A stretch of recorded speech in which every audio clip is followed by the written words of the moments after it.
Assalamualaikum warahmatullahi wabarakatuh. Ila hadratin nabiyil mustafa sayyidina wa habibina wa syafi'ina wa qurrati a'yunina ومولانا محمد صلى الله عليه وسلم وعلى آله وأصحابه وأزواجه وذرياته وأهل بيته ثم إلى حضرات إخوانه من الأنبياء والمرسلين والأولياء والشهداء والصالحين والصحابة والتابعين والعلماء العاملين والمصنفين المخلصين وجميع الملائكة المقربين خصوصا سيدنا الشيخ عبد القادر الجيلاني رضي الله عنه وسيدنا الشيخ محمد بهاء الدين النقشبندي قدس سره وإلى أرواح جميع أهل القبور من المسلمين والمسلمات والمؤمنين والمؤمنات من مشارق الأرض إلى مغاربها برها وبحرها خصوصا آباءنا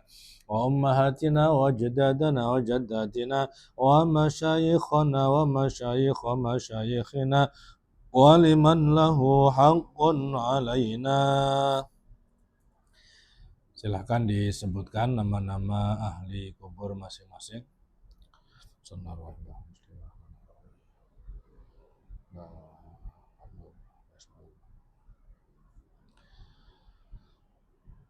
ثم خصوصا إلى روح مؤلف هذا الكتاب الإمام أبي حامد محمد بن أحمد الغزالي وأصولهم وفروعهم وذرياتهم وأقربائهم ومشايخهم ولمن له حق عليهم شيء لله لنا ولهم الفاتحة.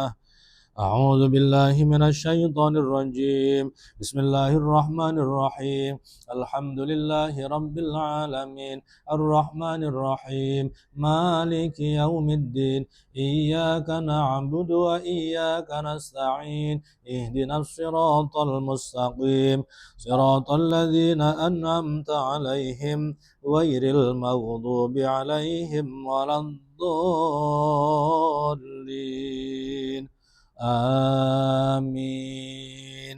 قال المصنف رحمه الله تعالى ونفعنا به وبعلومه ونفحاته في الدارين amin. Bismillahirrahmanirrahim. Saudaraku kaum muslimin muslimat rahimakumullah, mari kita lanjutkan. Amma ba'du amma ba'dama taqaddama minal basmalati walhamdalati wassalati wassalami, tegese anapun sausi bacaan-bacaan kang wis dhisik yaiku basmalah, hamdalah, sholawat lan salam. Fa'lam mongko ngertiya sapa sira ayyuhal harisu, he wong sing duweni semangat tinggi, he wong sing duweni ambisi dalam pengertian positif, al muqbilu kang madhep ala kok tiba sila ilmi ngatasé luru ilmu.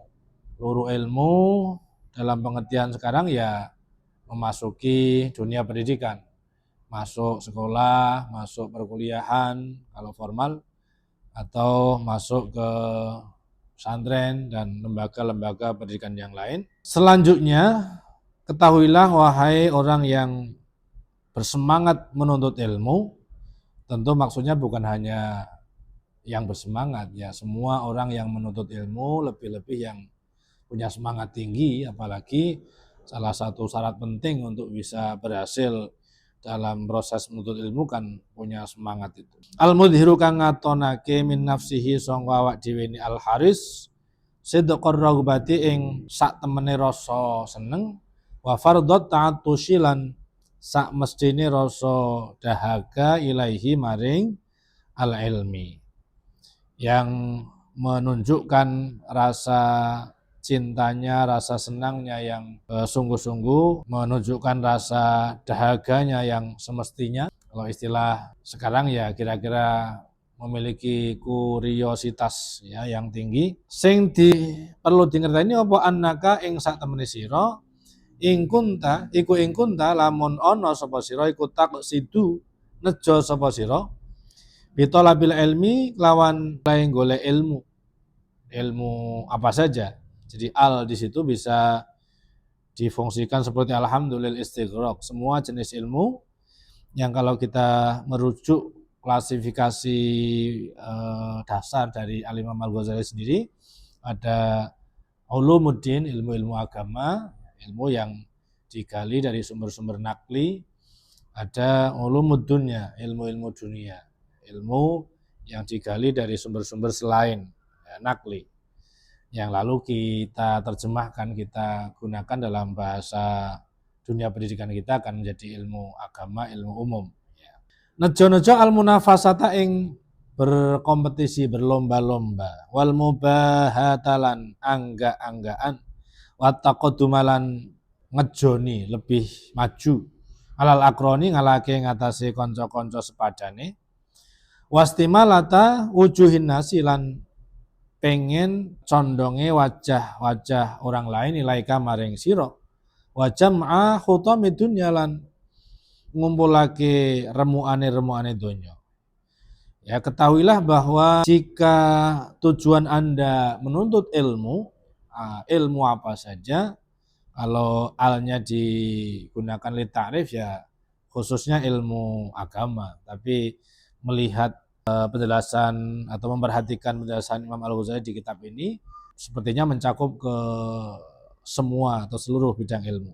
Kalau tujuan Anda menuntut ilmu adalah berkompetisi, berkontestasi, memiliki kebanggaan diri, kemudian ingin lebih maju dibanding kawan-kawan yang lain, ingin menarik apresiasi, mengharapkan apresiasi dari sesama, dan juga menghimpun kekayaan duniawi, fa'anta mengkotai sira kusa'in wong kang gancangan. Gancangan itu ya berusaha dengan cepat, bergegas. Fi hadmi dinika dalam ngerobohke agama sira, wa ihlaki nafsi kalan rusak awak sira, bai'i akhirati kalan ngedol akhirat sira bidunyaka kelawan dunya sira. Kalau motivasi Anda menuntut ilmu seperti itu, kalau kita luaskan ya, kalau tujuan pendidikan kita, tujuan kita menempuh pendidikan seperti itu, berkompetisi dengan yang lain, ya, punya kebanggaan diri, ingin lebih maju dibanding sesama, mengharapkan apresiasi, mengharapkan like dari orang lain, ya, lalu mengumpulkan kekayaan duniawi, jadi meningkatkan kesejahteraan, merubah taraf hidup, gitu ya. Maka kata Al-Imam Ghazali, artinya Anda sedang bergegas merobohkan agama Anda, menghancurkan diri Anda, menjual akhirat Anda dengan dunia Anda. Fasafqatuka mengkotawi jual beli sira iku khosiratun rugi, wa tijaratuka lan utawi perdagangan ira iku bairatun ya rusak, bisnisnya habis ya.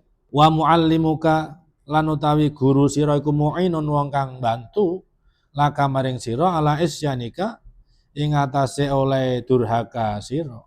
Ya bukan hanya guru, semua yang terlibat di dalam proses memfasilitasi kita atau memasuki dunia pendidikan ini akan menjadi penolong laka ala isyanika, menjadi penolong Anda melakukan kedurhakaan Anda.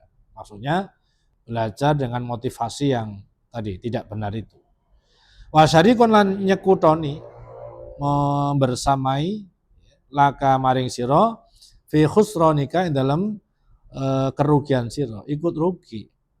Wa huwa utawi muallimuka iku kabai'i saifin, kaya wong sing ngedol senjata ya pedang mingqati torikin maring wong kang begal. Jadi guru Anda diibaratkan seperti penjual senjata kepada pelaku kriminal. Kalau dilanjutkan, nah orang tua Anda lalu seperti apa ketika Anda menuntut ilmu dengan motivasi seperti yang disebut tadi. Kama qala kaya oleh ngendika sapa Kanjeng Nabi sallallahu alaihi wasallam, man a'ana ala maksiatin, manote sapa wong lamun iku a'ana mbiyantu sapa man ala maksiatin ing atase suatu kemaksiatan, walau bisyatri kalimatin senajan kelawan separone kata. atau kalimah bimana kalam ya separone kalimat yang sudah membuat orang lain faham. Karena mongko ono sapa man iku syarikan nyekutoni lahu maring wairihi fiha ing dalem maksiatihi. Ya, barang siapa membantu orang lain melakukan suatu kemaksiatan meskipun hanya dengan separuh kata yang tidak lengkap atau kalimat yang tidak lengkap, maka dia akan membersamai orang itu di dalam melakukan tindak kemaksiatan, tentu juga konsekuensi dari tindak kemaksiatan itu. Nah, saudaraku kaum muslimin muslimat rahimakumullah, membaca narasi dari Imam Al-Ghazali ini maka ya miris rasanya ya. Kita tentu tidak bisa terlepas dari motivasi seperti itu. Nah, bagaimana caranya? Menurut saya, mungkin orang boleh saja berbeda, menurut saya dengan memahami penjelasan Al-Imam Al-Ghazali di tempat yang lain, ini yang beliau maksud adalah kalau motivasi-motivasi yang disebut tadi, mulai berkontestasi, lalu memiliki kebanggaan diri, ingin lebih unggul dibanding yang lain gitu, kalau niat-niat itu menjadi niat primer maksudnya, menjadi niat utama, maka ya hancur. Boleh jadi, ini tentu apologetis ya, salah satu faktor problem kehidupan yang kita hadapi boleh jadi karena motivasi pendidikan kita yang menjadikan motif-motif jangka pendek itu sebagai motivasi primer. Nah, karena itu saya mengusulkan ada namanya multi level niat ya. Jadi niat yang bertingkat. Niat-niat seperti itu kan tidak mungkin lepas dari dunia pendidikan kita. Apalagi pendidikan juga dituntut misalnya match dengan dunia industri, dengan apa yang ada di masyarakat. Sehingga misalnya kenapa Anda memilih sekolah ini? Ya karena nanti kalau sudah lulus supaya cepat mendapat pekerjaan. Kenapa Anda memilih prodi ini? Ya karena lulusan prodi inilah yang sementara ini paling banyak diserap oleh dunia kerja. Nah, ini kan motif-motif seperti yang disebut oleh Imam Ghazali. Apa itu tidak boleh? Boleh, dan kita harus jujur, tidak perlu munafik. Tapi mari kita jadikan niatnya itu sebagai niat sekunder. Nah, primernya ditingkatkan lagi sampai nanti puncaknya niat mengharapkan ridho Allah Subhanahu wa taala. Niat mengharapkan ridho Allah itu kan niat yang sangat abstrak, harus diturunkan. Ridho Allah itu misalnya diwujudkan kita sebagai anak ya kita ingin bisa berbakti kepada orang tua. Bagaimana cara berbakti itu? Ya misalnya dengan belajar yang baik, lalu kita mendapatkan pekerjaan yang baik dan bisa membantu orang tua. Kalaupun tidak bisa membantu, setidak-tidaknya tidak membebani orang tua. Atau bahkan paling tidak membuat orang tua bangga. Nah, ini sudah mulai punya niat lain yang kita sambungkan sampai kepada Allah. Jadi kira-kira ada proses argumentasi sehingga niat yang berjangka pendek tadi, niat duniawi tidak berhenti, ya, tetapi kita lanjutkan. Nah, mari kita lihat di paragraf berikutnya. Wa in kanat lan lamun ono apa niyatukan niat sira. Wa qasduka lan tujuan sira bainaka ing dalem antaraning sira bain Allah taala lan antaraning Gusti Allah taala min talabil ilmi saking oleh golek ilmu, ya masuk ke pesantren, masuk sekolah, masuk kampus ya. Iku al hidayata golek hidayah mendapatkan bimbingan dari Allah, mendapatkan pencerahan, mengalami perubahan mindset jadi lebih baik itu. Duna mujarrati riwayati orang ligi riwayat. Nah, kata mujarrad ini yang saya gunakan untuk mengeluarkan analisis tadi bahwa di penjelasan sebelumnya yang dimaksud oleh Al-Imam Al-Ghazali itu ya kalau motivasi jangka pendek kita jadikan sebagai niat primer maka berpotensi menjadikan hancurnya agama kita, hancurnya diri kita, bahkan juga suramnya masa depan akhirat kita. Nah, kalau niat kita nggak hanya begitu, duna mujarratir riwayah, itu niat-niat sekunder, meskipun juga tetap harus diseriusi ya. Sekunder itu tidak berarti lalu kita sepelekan.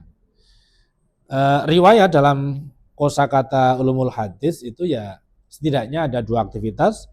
Ada aktivitas menyampaikan hadis, menyampaikan ilmu, namanya adaul hadis atau adaul ilmi, ini gurunya kepada murid. Dan ada aktivitas menerima, namanya tahammulul hadis, tahammulul ilmi, ini muridnya. Bukan sekadar transmisi ilmu ya, tapi ada niat supaya menjadi lebih baik, niat mendapatkan pencerahan, niat mendapatkan hidayah menggunakan bahasa agama, maka fa'abshir, maka bergembiralah. Nah, jadi kita bisa menatap masa depan kita dengan cara memulai pendidikan kita di level manapun, tidak hanya berhenti pada niat-niat yang berjangka pendek. Jangan sampai niat-niat jangka pendek yang memang menjadi bagian dari kurikulum kita itu menjadi niat primer, melainkan menjadi niat sekunder, atau dengan bahasa lain tadi ada multi level niat. Niatnya terus dinaikkan sampai puncaknya adalah niat untuk mengharapkan ridho Allah. Kan ridho Allah itu tidak terkait dengan misalnya kita pasif. Kenapa kamu sekolah? Ya mengharap ridho Allah, lalu enggak belajar. Ya enggak. Ridhonya Allah terhadap seorang pelajar itu ya ketika dia belajar sungguh-sungguh, menjadi pelajar yang jujur, menjadi pelajar yang bersemangat, punya cita-cita yang tinggi. Fa'abshir, maka bergembiralah. Lakon seneng-seneng kenapa itu? Fa'innal malaikata, krono saat ini malaikat itu tabesutu bentangake kono sapa malaikat laka kedue sira ajnihataha ing pira-pira sayape malaikat idza masyaita nalikane mlaku sapa sira. Ketika kita berjalan menuju ke tempat kita menuntut ilmu, ketahuilah bahwa kalau motivasi belajar kita benar dan baik, malaikat akan membentangkan sayapnya. Bukan sekadar karpet merah. Ya masih kecil itu, meskipun kita belum pernah juga ya. Tapi ini malaikat yang akan membentangkan sayapnya menjadi alas kita menapaki, menjejakkan langkah menuju tempat kita belajar. Wahitanul bahri lan utawi pira-pira iwak kang ana ing lautan iku tastaghfiru padha njalukake ngapura kono sapa apa hitanul bahar laka maring sira idza sa'aita nalikane wis berusaha belajar sapa sira. Ikan-ikan yang ada di lautan. Tentu bukan hanya ikan yang ada di lautan, ya maksudnya makhluk-makhluk di sekitar kita. Tastaghfiru memohonkan ampun. Kita masih bertanya-tanya kok memohonkan ampun ya ikan-ikan itu. Kenapa bukannya ya Allah cerdaskan dia, ya Allah semangatkan dia gitu ya. Ya Allah bikin kuliahnya cepat selesai ya Allah. Kok doanya malaikat tastaghfiru ya.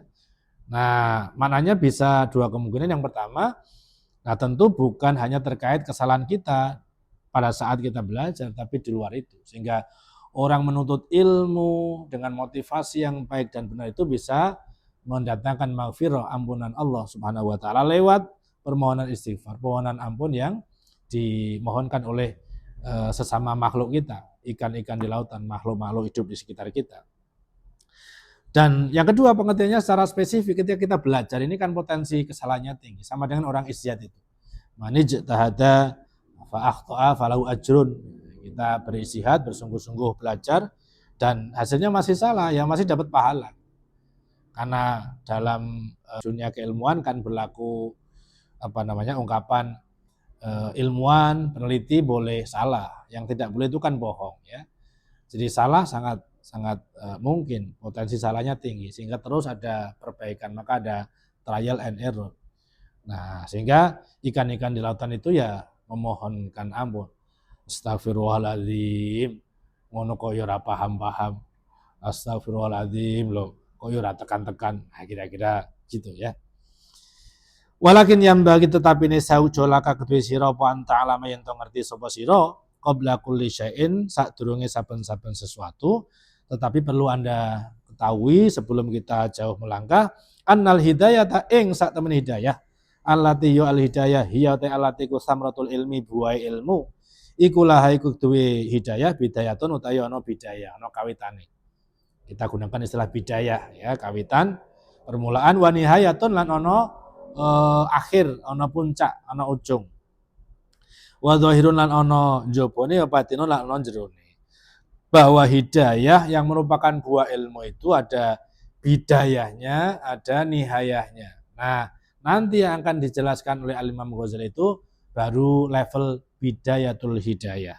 Ada zahirnya, ada batinnya. Wala wusulan lan ora iso temeka iku maujud ila nihayatiha maring pole maring akhire, meskipun akhir yang tidak pernah berkesudahan gitu ya. Di akhirnya itu masih ada puncak, akhir terus gitu ya. Akhirnya akhir illa ba'da ihkami bidayatiha, kejaba sause ngokohake bidayahe kawitane al-hidayah. Nah, sebelum kita bisa menapaki level yang lebih tinggi lagi bahkan sampai ke puncak, tentu di dasarnya kita harus kuat dulu, bidayahnya harus kuat. Wala usura lan ora iso nyebrang ala batinnya ing atase jerone al hidayah illa ba'dal wuqufi, kejaba sawuse panceng kandhek memperhatikan betul, menguasai betul ala zahiriyah ing atase jabone al hidayah. Jadi ringkasnya saudaraku kaum muslimin muslimat, Imam Al-Ghazali mengajak kita untuk meluruskan niat. Boleh dan harus kita punya niat-niat jangka pendek sesuai dengan apa yang menjadi tujuan atau ciri khas dari pendidikan yang kita pilih, tetapi jangan sampai niat jangka pendek itu menjadi niat primer.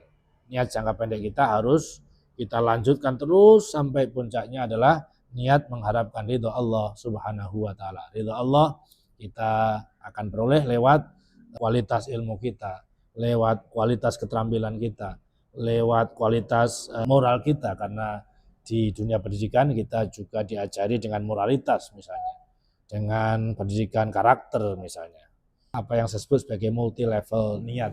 Jadi niat yang berjangka pendek harus diimbangi, dilanjutkan, ditingkatkan, ditumpangi dengan niat-niat yang lebih baik sampai puncaknya niat mengharapkan ridho Allah Subhanahu wa taala. Waha ana musyirun, wahalan eling-eling ana musyirun, ini selanjutnya nanti Imam Al-Ghazali akan menjelaskan apa yang beliau maksud dengan bidayatul hidayah. Tapi karena keterbatasan waktu, saya rasa cukup sekian. Insyaallah kita lanjut di bagian berikutnya. Terima kasih, kurang lebihnya mohon maaf. Assalamualaikum warahmatullahi wabarakatuh.